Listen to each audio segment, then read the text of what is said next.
In a kingdom nestled between mountains and valleys, where the sun dipped low and painted the skies in hues of gold and crimson, a tale was whispered among the winds, the saga of a princess whose name shall not be spoken nor written.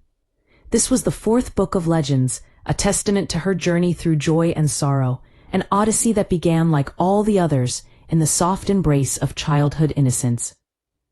As the moonlight spilled onto the balcony of her grand chamber, our beloved princess stood silhouetted against the ethereal glow, her heart fluttering like the wings of a caged bird.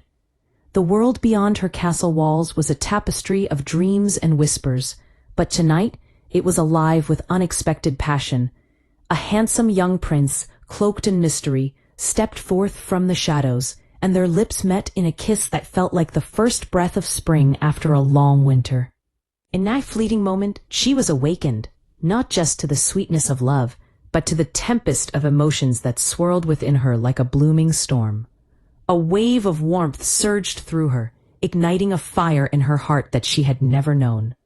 Yet, just as quickly as he arrived, he vanished, leaving her alone with the echoes of their kiss, pondering the depths of what had just transpired. But she was not truly alone. We, the unseen remnants of dust and whispers, lingered in the air around her. We were the particles of forgotten stars, the witnesses to her unfolding story, floating silently as she navigated the labyrinth of her thoughts. Soon, curiosity tugged at her heartstrings as she overheard hushed voices outside her door. With a cautious hand, she opened it a crack, peering into the dimly lit hallway where two women spoke in hurried tones. One of them, a stranger, mentioned the mysterious prince, the same one who had just set her heart aflame. Heart racing, she slipped into the shadows, following them as they left the castle and ventured into the nearby forest, her intrigue guiding her steps. The duo arrived at a dilapidated cottage, nestled in a clearing like a secret hidden from the world. As the princess peered through a slightly ajar window, she caught sight of the young woman speaking fervently to the prince, who appeared agitated. They spoke of her name entwined in their conversation like a vine on a trellis. The young woman handed him an envelope, a message meant for her. With her heart pounding, she hurried back to her chamber, imagining the wonders the note would reveal. She could almost feel the weight of the envelope beneath her pillow, her fantasies transforming her world into a canvas of romance and adventure. She bathed in fragrant oils, dreaming of the mysterious prince, and when twilight cloaked the castle, she hid in her wardrobe, anticipation coursing through her veins like electricity. But the dawn brought disappointment. No note awaited her, only the chirping of a small bluebird that seemed to mock her hopes. Confusion settled in like a heavy fog as she searched for any sign of the envelope, but it was as if the universe conspired against her. In her despair, she remembered the new arrival at the castle, another princess cloaked in secrecy. Determined to uncover the truth, she sought the tower where this stranger resided, only to find two unfamiliar guards standing sentinel. After a brief negotiation, one of the guards ventured to inquire about the princess's whereabouts, but returned empty-handed, his face etched with worry. The king, summoned to the scene, arrived with a cadre of his men, their presence a storm cloud of authority. They searched the tower, but the other princess was gone, leaving behind only whispers of her existence. It was then, amidst the swirling chaos, that our beloved princess gathered her courage and confronted her father, demanding answers about the mysterious visitor. And so, the moment came, the revelation that would shatter her innocence. With a voice trembling with unspoken sorrow, the king divulged the truth, a letter detailing the other princess's plight, a tale of seduction and secrecy. The weight of his words crushed her spirit, unearthing confusion and betrayal. Why had the prince kissed her if his heart belonged to another? The cracks in her world widened, and she was left to grapple with the tumult of emotions that swirled around her like autumn leaves caught in a whirlwind.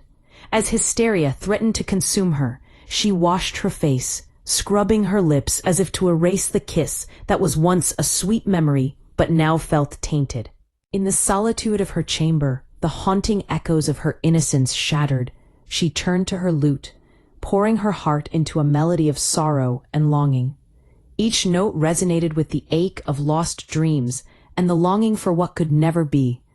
The princess's journey had only just begun, but in that moment, the echoes of her past danced with the shadows of her uncertain future, forever altering the course of her tale.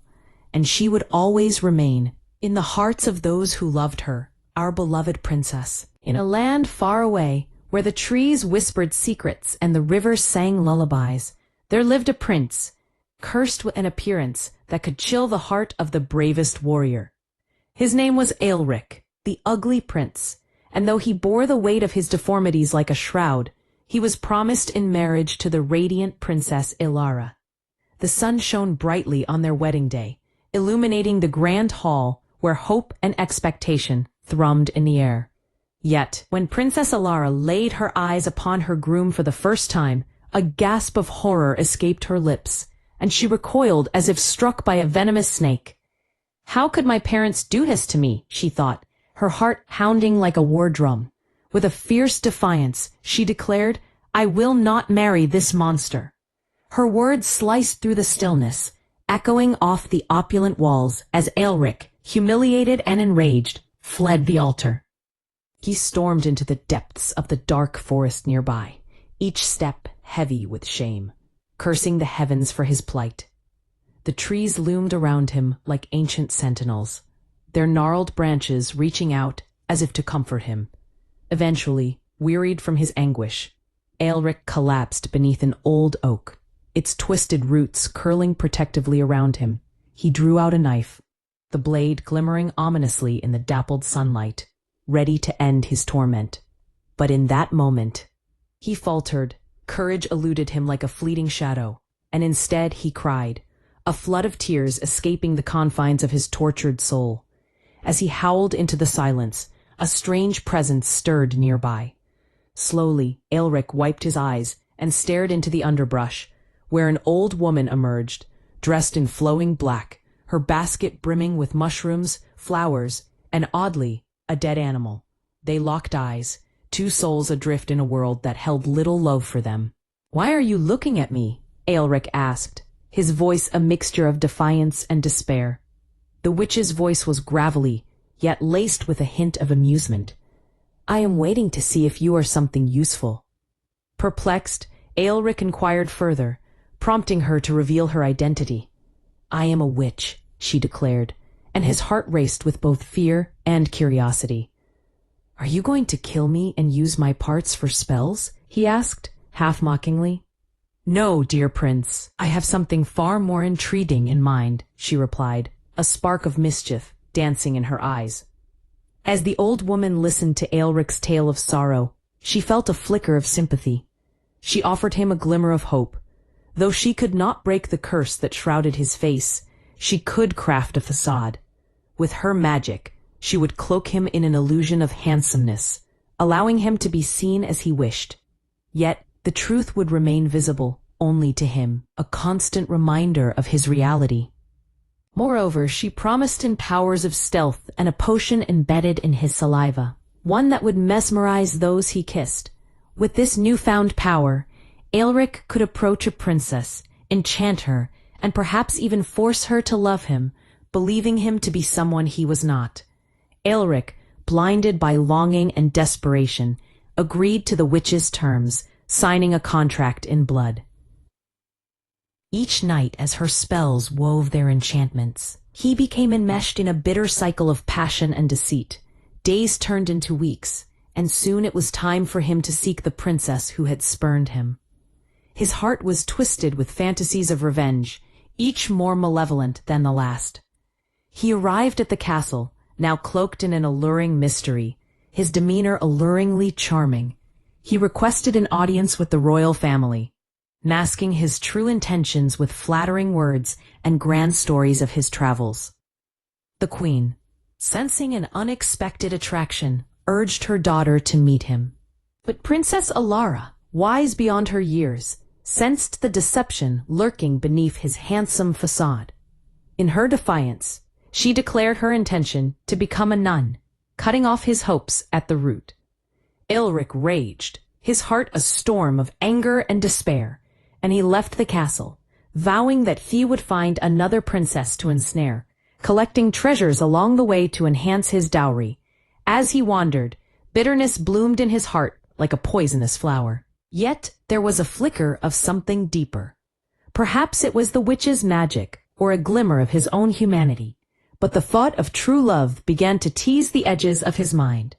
Would he ever escape the prison of his own making?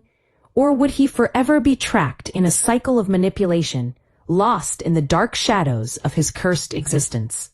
The journey ahead would test not just his powers, but the very essence of his soul.